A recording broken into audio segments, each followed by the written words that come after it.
Today, we are joined by productivity expert, coach, blogger, podcaster. You can find out everything at productivityist.com. Mike Vardy, welcome to the show. Thanks for having me, Mark. I'm really looking forward to having a conversation with you today. Absolutely. Me as well. Listen, me and all the other after hours entrepreneurs out here are obsessed with time management because we're going hard all day. And then at night or in the early morning, that's when we really dive in and get down and dirty with growth. But let me talk to you about something that I think about a lot: busyness. I'm so busy. I've got two kids. I got all this stuff going on. What's the difference between being busy and being productive? Well, I think there's this quote. I think Oscar Wilde said, "Anybody can be busy. The answer busy. What are you busy about?" I think that's the thing. Is that busy? I think the word busy is thrown around so much. It's kind of like if somebody swears all the time, drops coarse word language all the time. Eventually, it just loses its power, right? But if you start to think about busy in terms of occupied or intentionally doing things, that's productive, right? So I believe productivity is all about intention plus attention. I Mm. don't think that productivity is about getting as much done as you can in as little time as possible. I mean, certainly people talk about efficiency and effectiveness. I think those are byproducts of being productive, but ultimately at its core, personal productivity, because that's what I really like to focus on, is what's your intention. Okay, that's what that is. How are you going to pay attention to it? When you marry those two together, that's productivity. And busy often is those things on their own. You have uh, all kinds of intentions, but you have no way to pay attention to them. So you're busy, Mm. you're frazzled, you're not able to move things forward. The other side of that coin is you have a whole bunch of things grabbing your attention, but they're not the things you actually intend to do. That's also busy because you're doing these. You're checking email, you're checking social media, you're doing the little easy, quick win things, so that way you can actually feel productive. But really, you're not, because that's why I'm not a big fan of inbox zero. I hear this term inbox zero. I got my email down to zero. I'm like, that's great. What else did you do today? And they're like, well, what do you mean? I got my email to zero. I'm like, but what substance was there? And so I think that ultimately, when you start to hear the word busy, if you catch yourself saying that word, then think about, like, well, what am I busy about? Am I actually doing the things that I intended to do? Am I giving them the attention they deserve so I can get the outcomes that I want?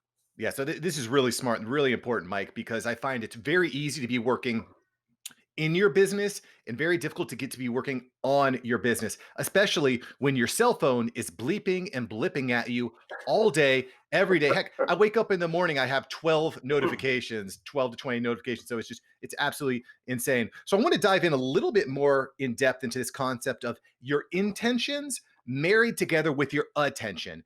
How can we get clear on that? I think a lot of people are pretty clear on their intentions, generally speaking. I want to make money. I want to reach more people. I want to, it's so on and so forth.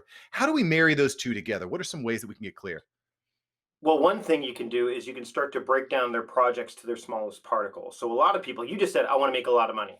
That's not super clear. Okay. I mean, it's an outcome, Mhm. but it's not like, how are you, like, so my intention is to make a lot of money. Well, what leads to that, right? So for example, if you for what you do, like the app, after hours podcast, let's say I want to make the after hours podcast. I want to make this podcast, the After Hours Entrepreneur podcast, the best podcast it can be. Okay, that's your intention. That's a better intention than I want to do a Yeah. podcast, because it's clearer. You've heard of SMART goals and all that stuff. You can incorporate that into it. In fact, one of my friends who's an Olympian, a Canadian Olympian, Adam Creek, he's got this book called The Responsibility Ethic. I think that's an even better. He kind of digs deeper into smarter goals and makes them a little bit more valuable to this day and age. I think you should check out that book as well. It's called The Responsibility Ethic. But back to what I was saying. Um, Intentions, in order to make them really clear and to pay attention to them, you need to break them down into smaller particles. So if your intention is to write a book, okay, well, what are the steps to writing a book? Well, you need to do the research. Okay, but where are you going to research? So you're going to maybe make your to-do list, actually not maybe, you're going to definitely make your to-do list expand when you do this. And then you have to break past the bias of, oh, there's no way I can do all this stuff today. Well, number one, no one's asking you to. Number two, it's exactly the same amount of tasks that you had beforehand. They're now just visible to you. Mm. You've made the invisible visible. So when I was writing my book, I didn't put down write book because my brain would go write a book. I can't do that Right. today. But if I, you know what I mean? But that's what your brain Right. does. So you have to say, I want to write 500 words today. Well, that's doable, right? Or I want to come up with a cover design. Or I want to hire someone to do the cover. Like there's all these little things, so you need to take the time to break that down, and then when you do that, you'll be able to pay attention to it because your brain's not going to play tricks on you.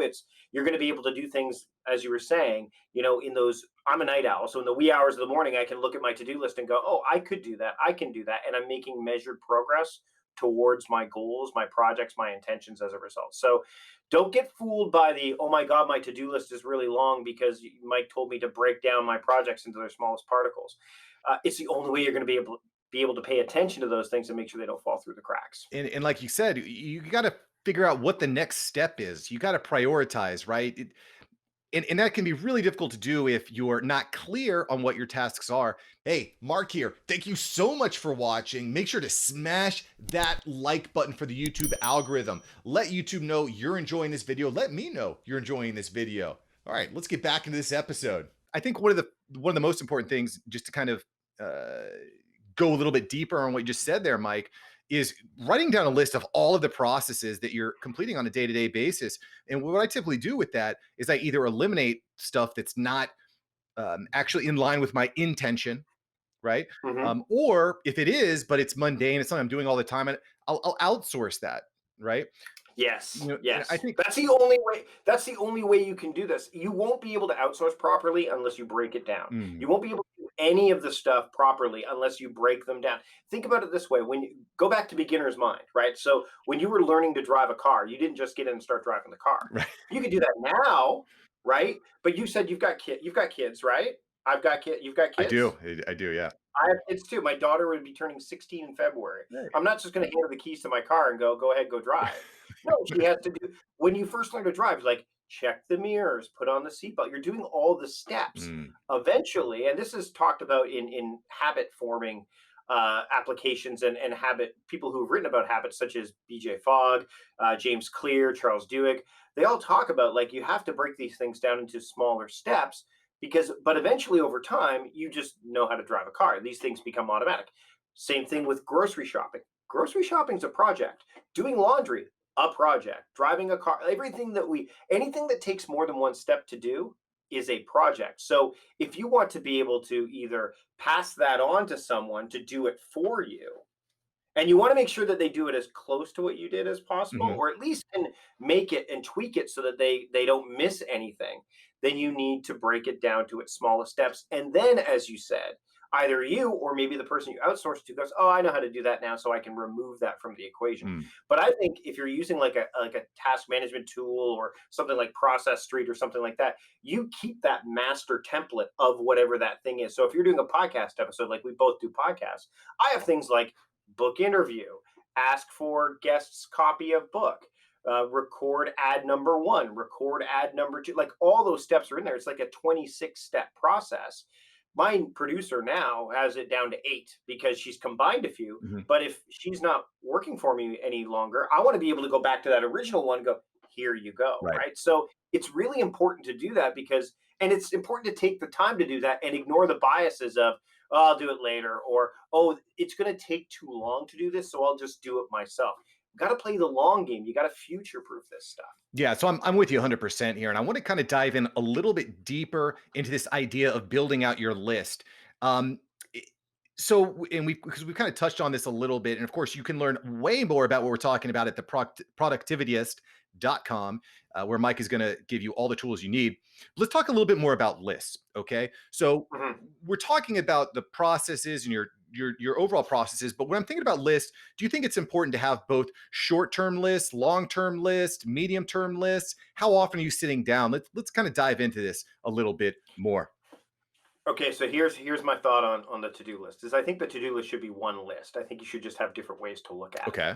So I think you should have to have different lenses. So any good to-do list application or any good paper planner has the ability for forecasting and things like that. But most people don't take the time to fill out those things. I mean, I look at some fantastic planners like the Bullet Journal and the Full Focus Planner by Michael Hyatt, and everyone I've talked to about these that are not die hard into Ryder Carroll's work or Michael Hyatt's work say, "Oh man, I don't do that part. I don't fill that stuff out. It just takes too long." Again, that's it's important to do that You stuff, can invest it on the but front end. Yeah. right, exactly.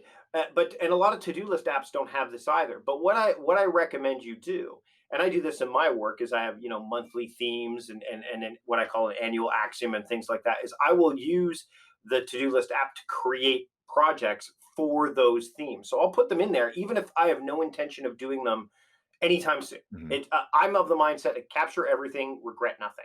Because if it's in here, it's jumbling around with a bunch of other stuff. I don't know if you've ever come across this, Mark, but if you're like writing something out and you forgot to say buy cereal for your kids, and you're writing an email and it comes to mind, and all of a sudden it just types out of your fingers onto the screen like buy cereal. Where the hell did that come from? Like we subconsciously think of these things.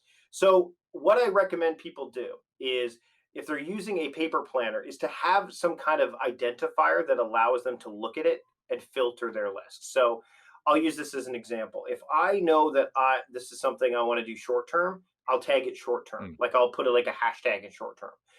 Because then I know that it's something I need to do in the not too distant future. Or I'll use a flag. Let's say we're using Todoist and they've got like the orange flag or the red flag. Maybe the red flag means short term and the orange flag means long term. So something like that. Something that when you're looking at the list, you can go, I don't need to see the whole list. I just need to see this part. And that doesn't just apply to like short term, long term goals. It also applies to things like, energy levels. So, for example, if I know that I'm tired, and I mean, we live in a world right now where there's so much uncertainty, and that can be really draining. Well, if I'm, I'm not a morning person, so if I'm like, ugh, it's the morning, I don't feel like getting going, but I know I need to move the ball forward on a bunch of different things. Let me just look at my low energy tasks. I can look at that filter, that label, that tag, and I can go, oh, here are all the things I can do. And then the due dates are secondary. Like any of those dates are secondary to the fact that this is how my body is right now. I mean, I could still use dates as like a secondary filter. Okay, I'm tired. What of the things that are due sooner I should be doing when I'm tired? And conversely, oh my God, it's now 4 p.m. I'm hitting my stride because I'm a night owl. Let me see all my high energy things. Oh, there they are. Oh, these ones are the ones that I've indicated I want to do first. Let me do those. So it's not about having multiple lists. It's about having a way to pay attention to those different areas of your to-do list. Because if you have multiple lists, sometimes that can be really, really tough to track, right? Like, oh, this list is over here, this list is over here. If you have it in one place, but you have different ways to look at it, I think that's more powerful. Plus, then you don't have to deal with the learning curve of, okay, well, here's another app that I have this list in, and Mhm. here's another planner I have. You're able to kind of centralize things, and that way your brain knows where to go. And when it knows where to go and it starts believing in what's there, it'll trust it. And then you've got a trustworthy framework that you can follow. So all that makes a lot of sense. You touched on a lot of really great points there, Mike. One of the things that I try to do is try to keep things visual and top of mind because I've Mhm. got, let's say, 50 different applications that I'm opening regularly. I don't even want to show you my desktop right now because there are literally 35 different windows that I have to kind of go through. So one of the things that I like to do is every month, every 3 months or so, I go to my big whiteboard and I'll write down like these are three non-negotiables that I want to have executed within the next 3 months, right? And Mhm. then, like you said, we kind of sit down, we create lists, we craft lists that determine how to prioritize them, break it down, get more clear. So that's something I look at, and I think one of the things that inevitably happens is you end up getting into the situation where you want to batch some of your tasks, some of your ideas. So I want to talk a little bit more about batching. Like you had just mentioned, Mike, when you wake up in the morning, your brain is going to go through different levels of energized, lethargic, right? What are some batching tips? How can we craft our schedule so that we're optimizing our brain power for our batch products? Well, and actually, with time crafting, almost all of it is batching Mm, because when you think about a batch, right? Like think about batch in terms of I worked for Costco for a number of years, and I worked in the service deli area where you buy where the chicken pot pies are made and all that I stuff. love you. And we would make things, and yeah, I didn't love making chicken pot pies. There was big sales, and we're like, holy smokes! But we would make them in batches, right? Like you would have, but you would have to stagger your production schedule because it's time to make the chicken pot pie. So we can't work with the raw food right now because we Mm, have. So there's a timing thing. And what I learned by working at Costco, especially because I ran that area and I ran the food court where you got the hot dog and soda for like $1.50 or yep. whatever, is it's important to have uh, uh, wayfinders or anchors or bellwethers for your time, so you can say, okay, this is what I should be doing right now based on something that I know to be true consistently. So are you And that's why I talking talk about are you talking about like an alarm on your phone or no, some no, no, no, no. I'm talking about up here. okay. So the best kind of automation is mental automation, right? So you know that okay, it's dinner time now. I should be eating dinner. So what I do is what I try to do is I try to theme my time so that the batches can fall into those themes. So when I wake up in the morning, and you mentioned how I get up in the morning and we've got frenetic stuff going on and my energy levels are all over the place or whatever, my brain doesn't go, what do I need to do today? Because that is the worst question you can ask Yeah, yourself first thing in the morning or yeah. anytime. Because your brain goes, I don't know, look at my list. Oh my goodness, look at all these things on my list. I could be, and then you, but the better question is, what day is it? Because it's got an absolute answer. Today is Tuesday. Mhm. Okay, what does Tuesday mean? So if I have Tuesday giving an overarching theme to Tuesday, and by the way, when I theme my time, I don't make it overly specific and I don't make it overly broad. I kind of look at Goldilocks. Like if it's too narrow, if I was to say today is my podcast day, well then I would only do podcast stuff. And then if I ran out of all my podcast stuff to do, my brain would go, well now what? And then it Mm. would go, I don't know, look at the list, right? But if I say it's home day, right? I work from home. Again, my brain goes, okay, you work from home. What can you do? Oh, look, I can do all these things. So I say it's listening day. Okay. So that I listen to podcasts, I create podcasts that people listen to. Oh, when I call people, they're listening to me. So now all of a sudden my brain is going, oh, this makes sense. This is something that applies to my work life and my home life. Tuesday's my listening day.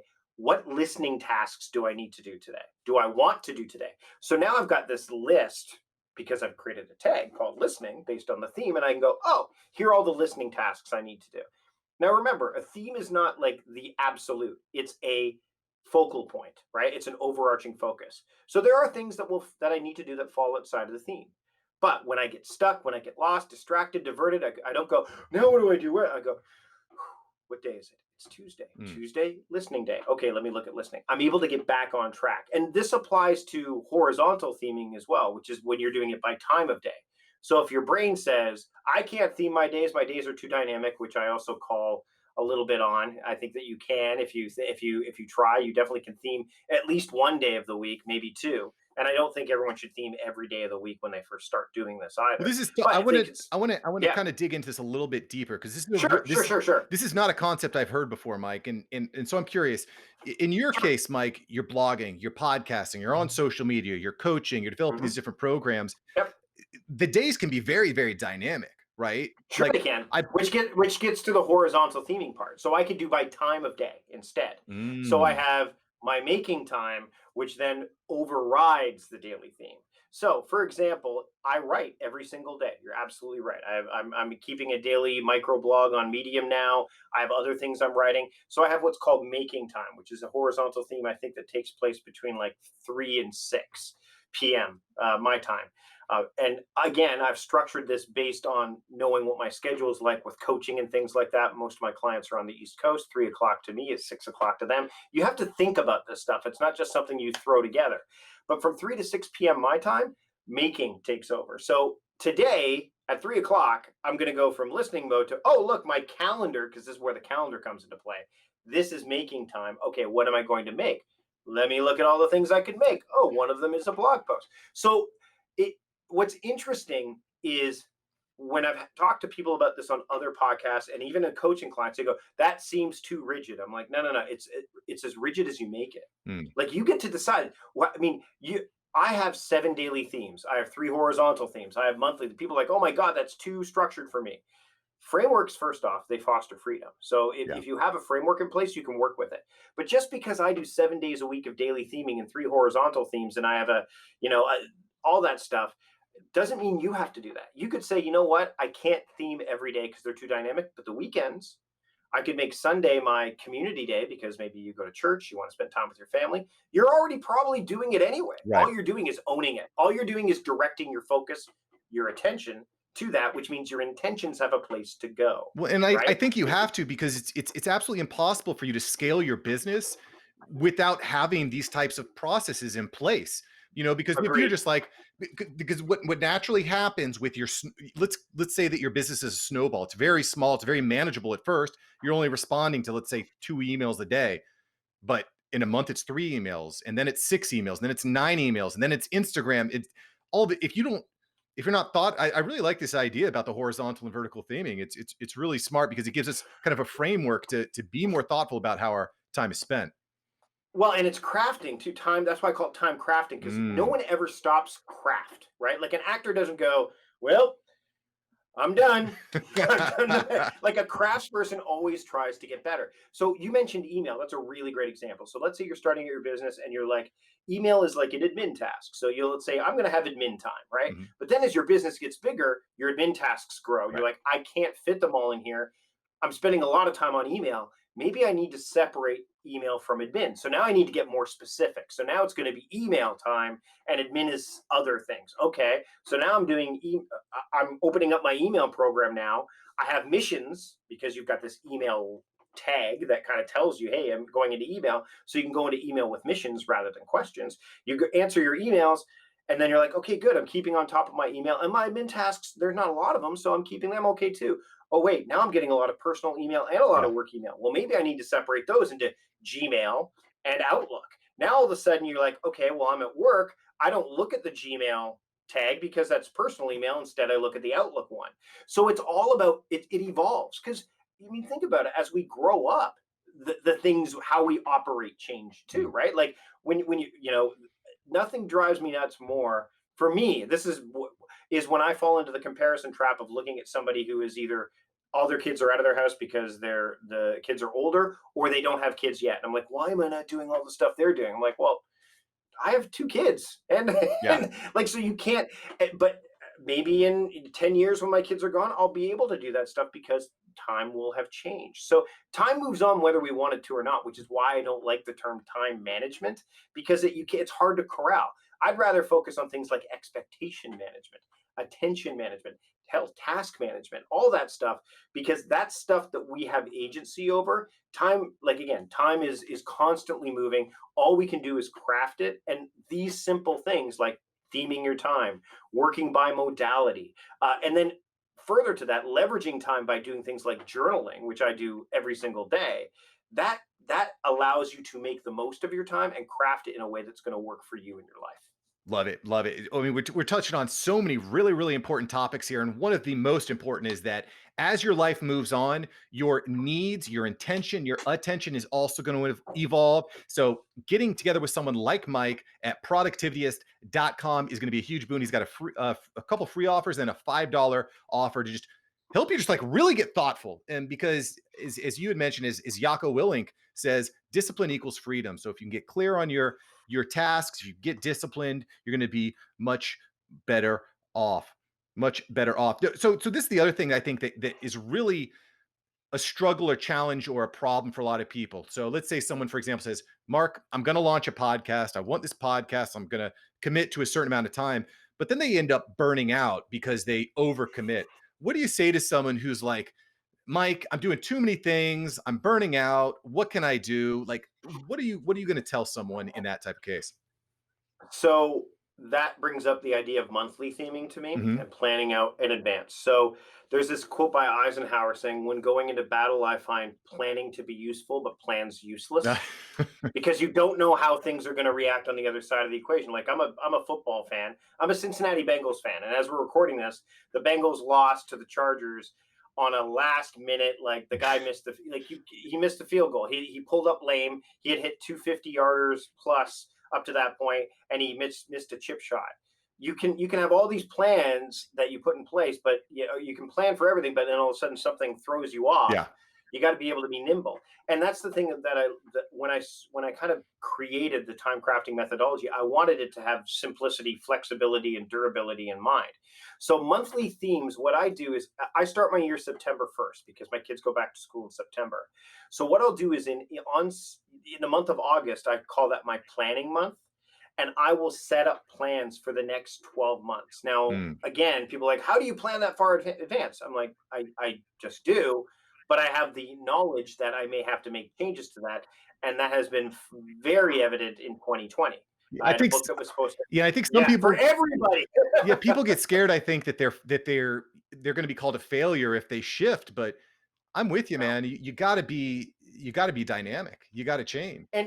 And you've got to look at the reality of the situation. Like I have, when I theme my months, I sit down and it takes me about an hour to do my yearly plan. It used to take longer, and I will go, okay, what makes sense at what times of year to do this, both personally and professionally. I think setting up monthly themes for both is a good idea, but start with one. And I mean, so for example, I'm probably not going to focus on gardening in November as a personal theme. I'll focus on it around the time that I actually need to be gardening, right? Mhm. Same thing with planning. Planning for me, August is a great month because it's the end of the summer for me. September's the start of my year. So that just makes sense. Things like relationships. And this is, I did a workshop once where someone said, well, wouldn't you focus on relationships all the time? Absolutely, I would. But in that month, I give it even a higher level of focus. Huh. So if someone's burning out, rather than say, okay, I'm not going to do this anymore, because that's what happens is you go, oh, I'm burnt, and then everything falls. First off, um, consistency is king, right? So you want to make sure that you're consistent. And I've fallen prey to burnout many times. I recently just stopped doing my podcast by 2 episodes per week because I felt that it wasn't serving my audience well enough. So I think that putting yourself in a position to say, okay, I want to do all the things, but I know I can't do all the things all at once. Mm. So let me look down the line at, like, say June, and make that where I'm going to really focus on the podcast. But Mike, it's September right now. Why would I focus? Because you've got this thing and Christmas and like all these things coming up. You can set the table up until that point and then push for it, because this idea of fear of missing out, there is there's always going to be someone doing something that you think you should be doing at the same time. And this is a marathon, not a sprint. And if you treat it like a sprint, then you're going to burn out. Yeah. That's why, when someone looks at like a Gary Vaynerchuk or a Casey Neistat or a Mike Vardy or you, Mark, or any of us, and they go, how did they get to that level? It's not like we snapped our fingers or like, here we are. Like, it took time. Yeah. So have some patience, and that way you're going to do it right. And if you feel like you're burning out, don't look at why. Look at, like, sit down, take some time. And I often do this with clients too. Is I'll say, take a minute, and I'll say, actually, you know what, we're going to sit here for a minute and do nothing. And they get antsy at about the 25-second mark, because we don't know how long a minute is, because we've always got something going on. So take a minute and just write down all the things you're doing. I like Write them all down, and then go, what can I afford to delay? Not delete, but delay. Or can I make changes to it? Like, and then if you feel that, and you may want to analyze data and all that stuff for it too, but ultimately, burnout is an emotional response to what you've been like. There's an emotional response to it, and you don't want to make an emotional decision around it, but you don't want to be too overly logical. You want to kind of come up with a reasoned approach to this. So maybe the podcast you do monthly instead of weekly, because you just can't make it work on a weekly basis. But because you do it monthly, you have more time to promote it, which means then you're still getting the audience count that you're looking for. So really, it's about, back to my initial thought. What's your intention? To make a podcast. Okay, how are you going to pay attention to it? If you do that, then you're going to see, if you make that list of all the things, you're like, whew, I can't take that on right now, or whew, that's the thing that's overwhelming me. Pull it back, scale it back. You can make informed choices when you stop for a second to look at the information. Yeah, so I'm definitely with you there on getting really clear on all the steps of your process. The sooner you can do that, the sooner you can either eliminate or move around. And again, like, every people think of me of this Superman, and Gary Vee is this Superman who just accomplishing things all the time, showing up all over the place every day. But that's because of a lot of the concepts that we talked in here. Once you start executing on these concepts, these time efficiency concepts, scaling, outsourcing, things can be up clear. And again, it's okay to take an off day. It's okay to take a break. Have a cheat day. You, It's okay. It's not gonna kill you, you. you know what I would challenge anyone listening to this or watching this right now to do is go back and listen to the first episode of your podcast, Mark, and the first episode of mine, and then listen to the more recent one, Yeah. and then be okay when you start that you're going to have an episode one just like ours. Yeah. Or you're gonna or go watch Gary Vaynerchuk's Wine Library TV, the first episode of that, or Casey Neistat's first video. You're going to see elements of what still exists now, but they're just going to get better at it because that's what consistent effort applied is what will make your thing better. But like I can tell you right now, just as the week that we're recording this, I'm about to start daily vlogging, and it's scaring the crap out of I me would be scared. Yes. because I'm, but I know that it's going to help me because, and that's one of the reasons why I stopped doing the bi-weekly or the twice weekly episodes of the podcast. I'm like, I can't do that because I want to do more videos. So Mm, how do I do what I was doing for that podcast? Oh, I can just take it and make it video. right. Oh, but and believe me, I looked at this list. I'm like, ooh, it's daunting. But I've been doing the daily writing. The daily vlogging is something I want to tell stories. I want to do it in a different way than other productivity channels are doing it. So it's something I'm committing to. But that meant I had to turn a whole bunch of other things aside. I had to say, nope, nope, nope, because this thing matters to me. So that's the thing is you got to find meaning in what you're doing and you got to figure out why. Like, don't just start a podcast because everybody else is starting a podcast. Don't just, start a vlog because everybody's doing a vlog, which by the way, not everybody is doing anymore because of burnout. Mm, So figure out a way that you can do it in a way that's going to make sense to you. And then remember that you're not going to be as good as you want to be. And you're going to be your own toughest critic, even once you get really good at it. You're always going to find something. And take this from someone who also used to perform stand-up comedy and improv and stage stuff. You will always come off that stage, finish that thing going, oh, I could have done this, or oh, I could have. You're always going to do that. So just be okay with that. Just be okay with that and keep moving things forward. yeah. Start doing, start failing, start learning. Love it. Listen, you can find out everything that Mike's doing at theproductivityist.com. Go there, get educated, improve your life. Mike, before I let you go, I got to ask you a couple quick rapid fire questions, if that is okay. Oh, I've been looking forward to these, and I will, as Neil deGrasse Tyson said on an episode recently, he goes, and I will give rapid fire answers. Okay, that's fair enough. Well, strap in, get safe, get ready. Here we go. Mike, what is a must-have subscription that you subscribe to? What's the must-have? Austin Kleon's weekly newsletter. Weekly newsletter. Cool. I like that. What is a must-have item that every business owner should have that costs less than $50? A handwritten journal or planner, Mm, something you can write in. these are good ones. These are good ones. If you had 10 seconds with yourself 10 years ago, what would you say?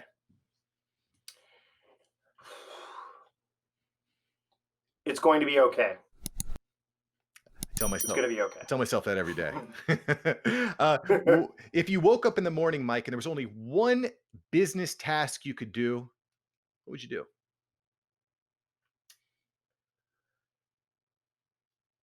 Write a microblog. Okay.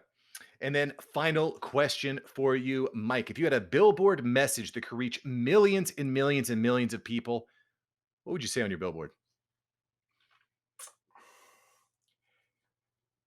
Define your day, filter your focus, make every moment matter.